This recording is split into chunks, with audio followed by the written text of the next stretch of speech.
when we're polishing, you can use all kinds of different products. Just experiment if you'd like. If you're going to use a power tool, just remember that sand and pressure create friction. Friction creates heat, and if you've ever seen a car go up in flames, or what flames do to paint, that's what this will do if you're not careful. The best way to do this, and of course we're under cover right now and I don't have my other light on. Maybe I should turn this light on real quick. Yeah, maybe I should do that real quick. Put this over here, damn it. Let's see, where's my other light at?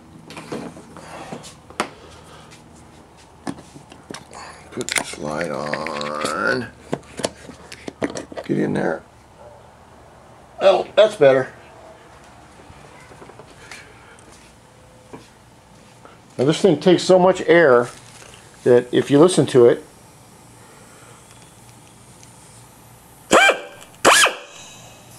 I mean, it's got torque like a Hemi.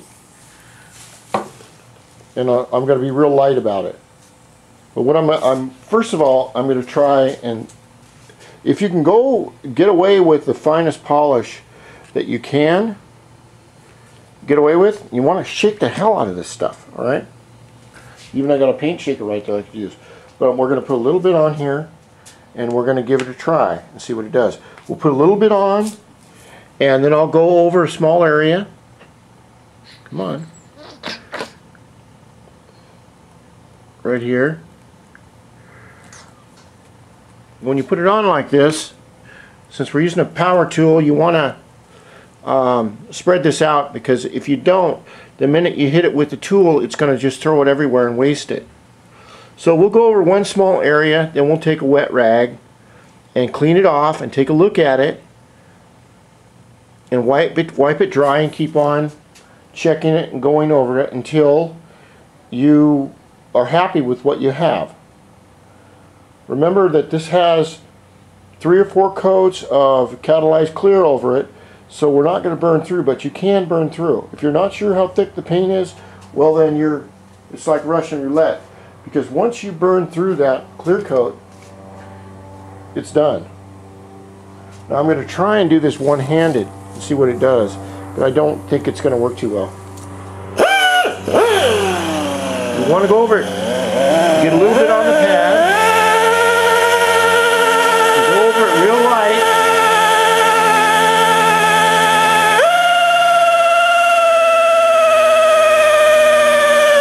Now I know that looks weird as hell, but it is working.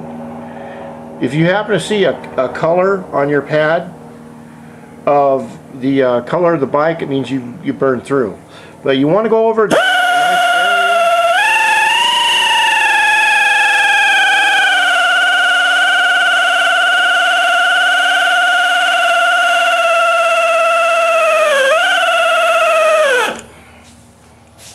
Alright, and we'll take a rag over here and wipe it off. You may have to do this, you know, a whole lot of times, but that's the fun of it, is to slowly get the project where you want it. Okay.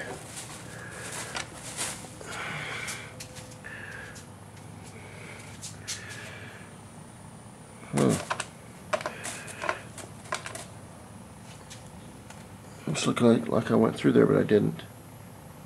And you can hold your hands up to it, you know, and see if it looks like a mirror finish. If you look up here, you can see the scratches right across here. And remember, this is an edge too, okay? Because I always paint the outside of my panels a different color. I always leave this one the same, so this is an orange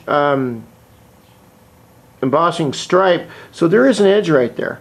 But you want to go over everything just nice and easy. Stay off the edges, stay off these edges here, stay away from here, and go over it real light. And that's what I'm going to have to do with 2 hands. And let's see if we can see any kind of difference.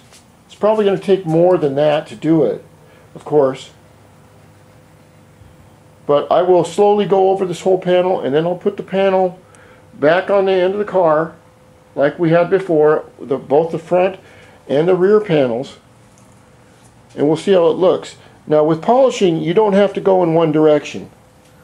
When you're sanding this, you always want to try and go with the direction of the grain or of the whatever you're working with, okay? You never want to sand in circles, ever, because it's a bitch to get out. Believe me, it's a lot easier to get out vertical sanding marks. And if the project is really long like this, then what you want to do is you want to go the lengthways and keep it all in one direction. Okay? Now we're going to use the polish to slowly create heat and melt the clear coat into itself. Okay? And we'll get rid of these scratches you see right up in here. There, see how dull that is? We'll get rid of that. Now if we look, let me give you an example here. Up here, this top piece the headpiece has not been done right here. Has not been sanded, anything. And I want to show you what most cars look like. If you look real close, you can see all kinds of little pieces of dust and shit in here. Okay, well your sander will not take that out. I mean your polisher. What it will do is make little humps out of them. But all the sander does is usually take the top 1,000th of whatever clear coat you have on there and makes it mirror shine. And that's all you want, really. So we'll just go over it nice and easy. If you're not sure you're going too fast or if you're going to burn through, stop what you're doing and wait. If you're in a hurry, stop. Because once you burn through, you're done. It don't grow back.